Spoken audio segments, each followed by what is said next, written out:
J'ai décidé de ne plus envoyer de l'argent en Afrique. Arrêtez d'envoyer de l'argent pour aider vos mamans.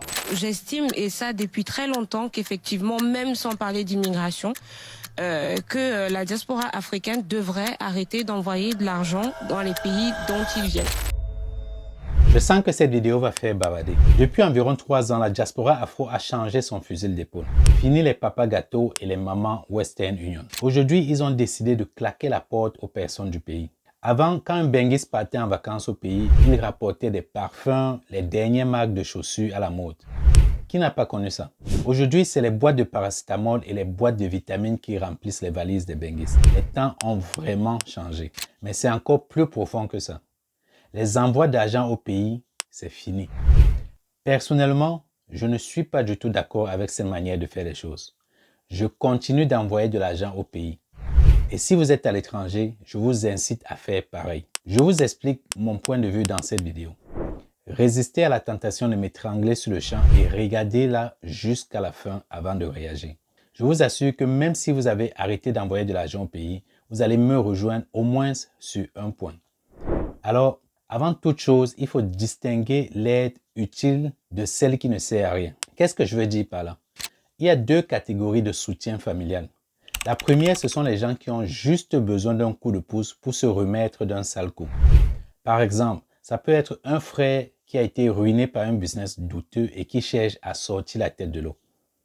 Ou alors une sœur qui a été mise à la rue par son mari et qui essaie de trouver un job ou de lancer un business pour se reprendre. Ça peut être également votre sœur qui élève seule son enfant et qui a besoin d'aide pour l'inscrire à l'école. Je vous vois déjà dire intérieurement que quand elle partait chercher l'enfant, vous n'étiez pas avec elle. Mais parfois, la vie vous prend à revers. Vous pouvez avoir le profil parfait avec le plan parfait et ça finit très mal. Honnêtement, ça arrive. Et dans ces moments, il est très difficile, voire impossible de s'en sortir seul. Parfois aussi, c'est juste une période de la vie. Là, on a le cas classique du fils de 15 ans ou 20 ans de votre frère ou de votre sœur qui est encore sur les bancs et qui vous appelle à l'aide.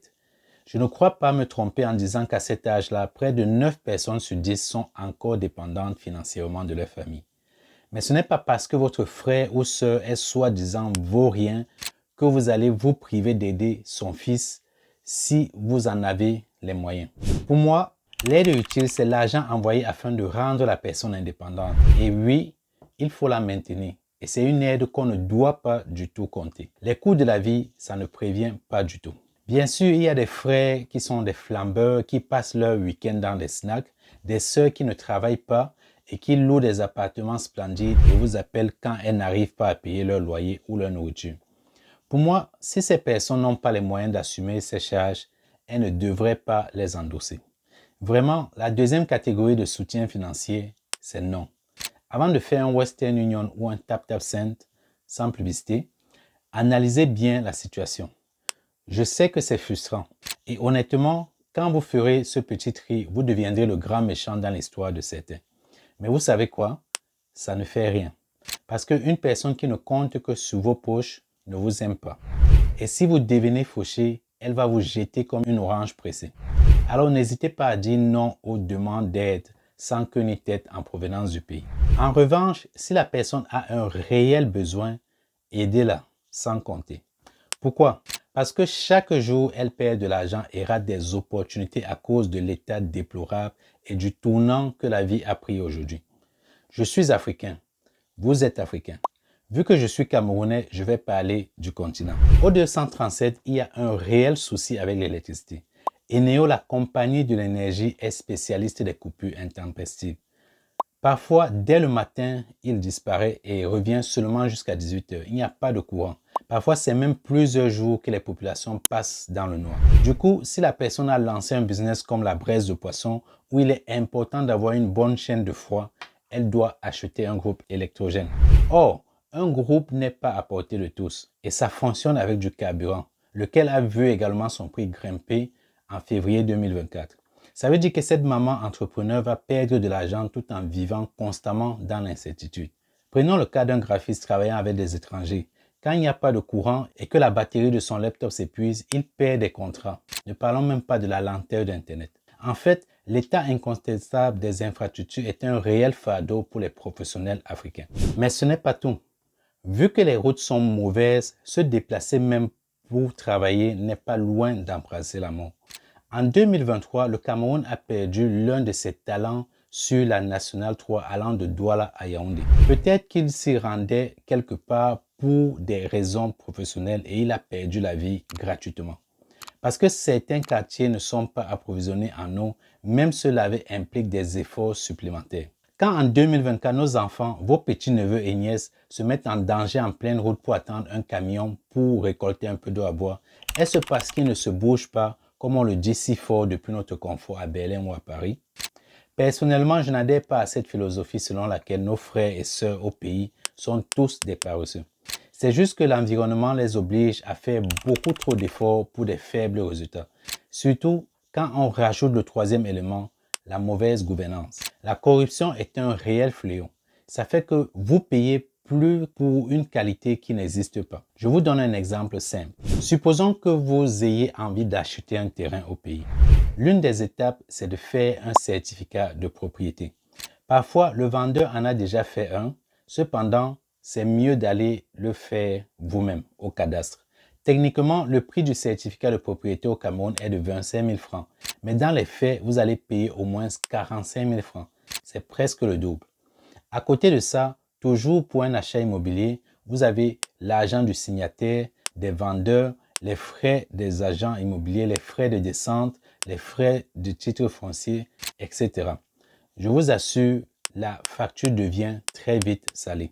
Pire encore quand on rajoute la mauvaise gouvernance. Quand l'État dépense des sommes folles pour des projets qui ne voient jamais le jour, il est tentant de dire « ah » et de passer à autre chose. Sauf que tout s'accumule. Ainsi, une route qui n'a jamais été construite ralentit la croissance et le développement parce qu'en 40 ans, le reste du monde a progressé, mais dans cette zone du monde, rien n'a changé. Ce qui nous conditionne à vivre comme au Moyen-Âge. Tout ça fait que investir dans certains pays africains est parfois plus compliqué qu'ailleurs. Je vous donne un exemple. Observez bien les noms les plus connus de l'afropreneuriat. Parlons de business fait les champs au Cameroun, mais quand elle veut investir dans l'immobilier et autres en Afrique, ce n'est pas au Cameroun, mais en Côte d'Ivoire.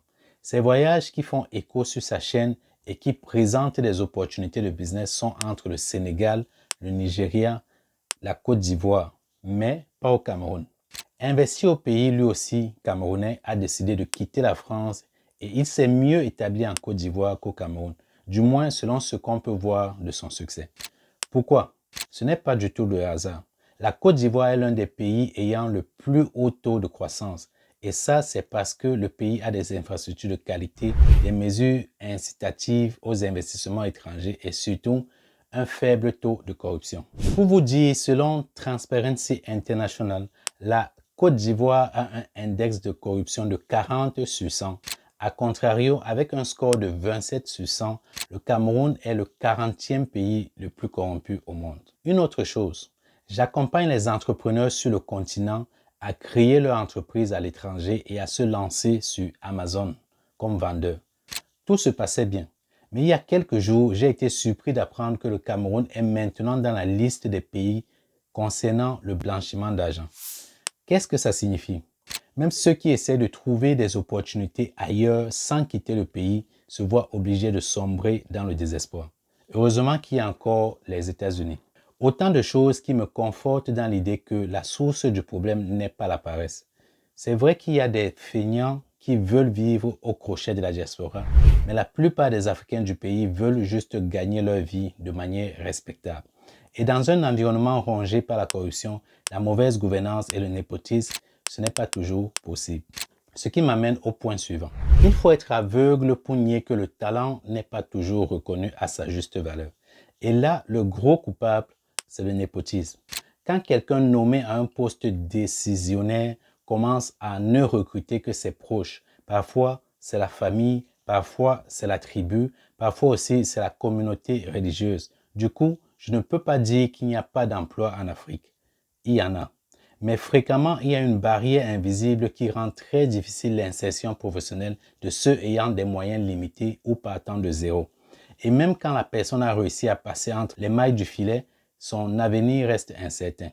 L'un des cas les plus célèbres est sans doute celui d'Amidou. Après sa formation, Amidou a été affecté au lycée de Baka dans la région du Nord au Cameroun, travaillant durant 10 ans sans être payé par l'État du Cameroun. Malheureusement, il est mort après la signature de son acte d'intégration sans jamais avoir reçu la sueur de son front. Dans la fonction publique comme dans le privé, il n'est pas rare que vos frères et sœurs travaillent sans être payés. Même si son cas est extrême, c'est loin d'être isolé. Je suis sûr que vous avez des anecdotes pires que celle-là. Veuillez les raconter dans les commentaires. Le pays, c'est pour ceux qui ont de l'argent ou des relations. De même, il n'est pas rare de payer sa place pour appartenir à la mangeoire. Les rumeurs circulent que certains joueurs ont dû monnayer pour être sélectionnés et jouer à la CAN. Et on a bien vu où ça nous a mené.